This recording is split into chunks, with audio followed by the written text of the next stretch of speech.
할렐루야. 사랑하는 대강의 가족 여러분, 오늘 하루도 하나님의 말씀과 동행하는 삶이 되길 소망합니다. 오늘 함께 나눌 하나님의 말씀은 로마서 15장 2절에서 3절 말씀입니다.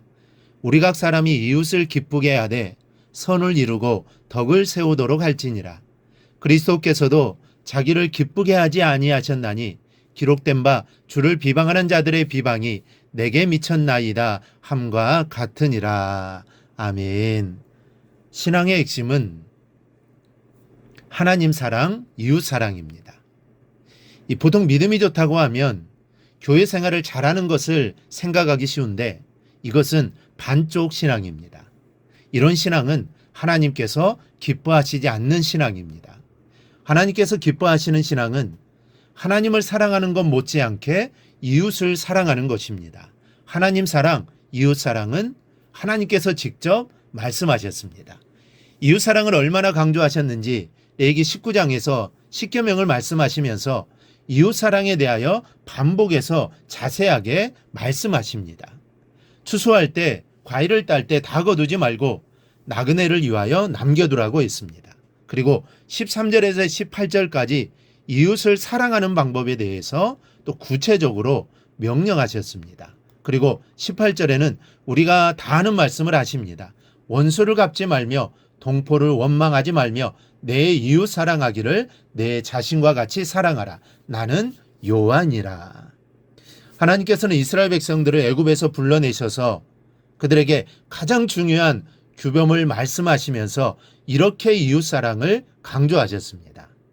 하나님 백성이라면 반드시 지켜 행해야 할 것을 반복해서 강조하신 것이죠. 그런데 예수님께서 이 말씀을 인용하여 말씀하십니다.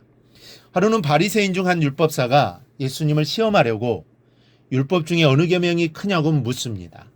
그때 예수님께서는 하나님이 하신 이 말씀을 인용하여 내 이웃을 내 자신같이 사랑하라라고 하십니다. 그리고 이보다 더 큰 계명이 없다라고 하셨습니다. 이렇게 하나님께서도 당신의 백성들에게 강조한 것이 이웃 사랑이고 한 율법사가 예수님을 시험하기 위하여 질문할 때에도 이웃 사랑을 말씀하셨습니다. 그만큼 이웃 사랑은 그리스도인이라면 반드시 해야 하는 일입니다. 그냥 해도 되고 안 해도 그만인 것이 아닙니다. 반드시 해야 하는 율법입니다. 이 계명 중에서도 가장 중요한 율법이라는 것을 한 율법사의 질문을 통하여 말씀해 주셨습니다. 그런데 본문은 이 이웃 사랑을 율법적으로 의무적으로 하는 것을 말씀하시지 않습니다. 그렇다면 어떻게 해야 할까요? 첫째는 이웃을 기쁘게 하고 선을 이루고 덕을 세우라고 합니다. 2절입니다. 우리 각 사람이 이웃을 기쁘게 하되 선을 이루고 덕을 세우도록 할지니라. 먼저 이웃을 기쁘게 하라고 했는데 이 말씀은 단순히 남의 기분을 맞추라는 의미가 아닙니다. 또한 남이 원하는 바를 그냥 맹목적으로 따라줄 것을 요구하는 것도 아닙니다. 이는 타인의 영적 각성에 유익이 되는 일이라면 자기를 희생하더라도 그 필요를 채워주라는 의미입니다. 성도에 대한 이런 요구는 가능한 많은 사람을 주께로 인도하기 위하여 자기 유익을 구하지 않고 그들에게 기쁨을 주었던 바울의 삶이기도 했습니다. 그러니 그리스도를 닮은 우리는 바울처럼 그렇게 복음을 전하기 위하여 이웃의 기쁨이 되어야 합니다. 이 기쁨이 이웃에게 줄 수 있는 최고의 기쁨입니다. 이어서 선을 이루고 덕을 세우라고 합니다. 이 타인의 영적 유익을 위하여 이루어야 할 목표는 선을 이루고 덕을 세우는 일입니다. 선을 이루는 것은 자신을 위하지 않고 남을 생각하는 행위를 말합니다. 즉 성도들은 약한 형제의 약점을 자신의 것으로 짊어지면서 살아야 할 것을 말씀한 것입니다. 또한 덕을 세우는 것은 성도들로 하여금 믿음이 성장하도록 돕는 행동을 가리킵니다. 이 일은 사람들의 인기나 기분을 맞추어서 사람들을 기쁘게 하라는 것이 아닙니다. 그들의 영적 유익을 위해 하라는 것입니다. 즉 우리의 모든 행동은 이웃의 영적 유익을 위해 달려가야 합니다. 그럴 때 나의 믿음도 성장하고 이웃도 영적으로 성장하게 될 것입니다. 둘째는 그리스도처럼 고난을 당하기까지 다른 사람을 기쁘게 했다고 합니다. 이 3절이 중요합니다. 그리스도께서도 자기를 기쁘게 하지 아니하셨나니 기록된 바 주를 비방하는 자들의 비방이 내게 미쳤나이다 함과 같으니라. 그리스도께서도 자기를 기쁘게 하지 아니하셨다고 합니다. 이것이 자기를 기쁘게 하지 않고 이웃을 기쁘게 하는 이유입니다. 성도가 자기를 기쁘게 하지 않고 하나님을 기쁘게 하는 이유는 그리스도께서 성도들에게 친히 모범을 보여주셨기 때문입니다. 주님께서는 당신을 따르는 사람들이 직면한 모든 문제를 경험하셨습니다. 자기의 유익을 위하여 혹은 자신의 기쁨을 위하여 살 것이냐, 아니면 하나님의 뜻을 쫓아 행하며 모든 사람의 기쁨을 위하여 살 것이냐, 이 갈림길에서 예수님 항상 하나님의 기뻐하시는 일을 행하셨습니다.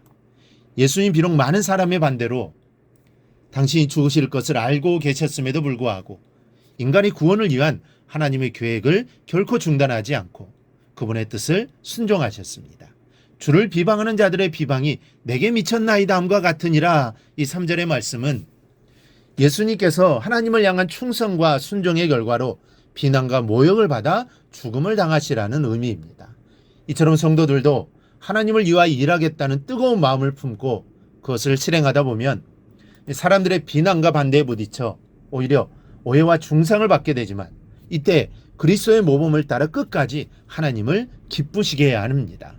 그리스도께서는 자기의 기쁨을 쫓지 않고 하나님과 약속한 것을 이루기 위하여 당신에게 맡겨진 인간을 기쁘게 하기 위하여 핍박과 고난을 감수하셨습니다.